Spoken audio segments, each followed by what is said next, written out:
आता धाराशिवमधून एक महत्त्वाची बातमी। धाराशिवमध्ये शिंदे गट आक्रमक झालाय। मुख्यमंत्र्यांना भेटण्यासाठी हे कार्यकर्ते आता मुंबईकडे रवाना झालेत। धाराशिव लोकसभा मतदारसंघ राष्ट्रवादीला दिल्यामुळे शिंदे गट आता आक्रमक झालाय। मंत्री तानाजी सावंत यांचे पुतणे धनंजय सावंत यांच्या नेतृत्वामध्ये शिवसैनिक हे मुख्यमंत्री शिंदे यांना भेटणार असल्याचं कळतंय। दरम्यान याच शिवसैनिकांशी बातचीत केली आमचे प्रतिनिधी बालाजी सुरवसेंनी।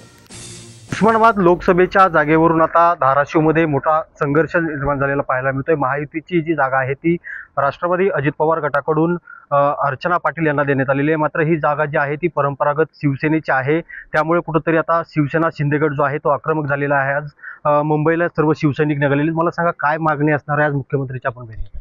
काय मागणी आमची फक्त एकच राहील की ही आपली हक्काची पारंपरिक जी जागा आहे, जिथं धनुष्यबाण बालेकिल्ला म्हणून ओळखला जातो, त्याची जागा त्याला मिळावी याच मागणीसाठी सर्व शिवसैनिक आम्ही ह्याला चाललेलो। महायुतीमध्ये दादा आल्यानंतर ही जागा महायुतीला अजितदादा गटाला जरी गेली असली तर या धाराशिव जिल्ह्यामध्ये किंवा या मतदारसंघामध्ये शिवसेनेचा पगडा जास्त आहे।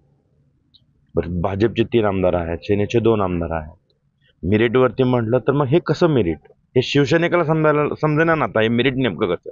त्याच्यामुळं एक आमचा भोळा बाबडा शिवसैनिक आहे आणि कडवट शिवसैनिक आहे, त्यामुळं त्यांनी एक विरोध केला, हे केलं, पण ही भावना कुठेतरी आम्हाला आमच्या नेत्यापाशी पोहोचवायची म्हणून आज आम्ही या राज्याचे लाडके मुख्यमंत्री आणि आमच्या पक्षाचे नेते आदरणीय एकनाथ शिंदे साहेबांच्या भेटीसाठी चाललोय आणि आम्ही एक विनंती करणार आहे की ही जागा आम्हाला बदलून द्या। लाखो कार्यकर्त्यांच्या विनंतीला निश्चित, कारण नाताचा नात एकनाथ म्हणून ज्यांची ओळख आहे ते निश्चित मला वाटतं की याला प्रतिसाद देतील। मी इच्छुक आहे का, होतो का, तर 100% आहे, कारण मी धनुष्यबाणाचा कार्यकर्ता आहे।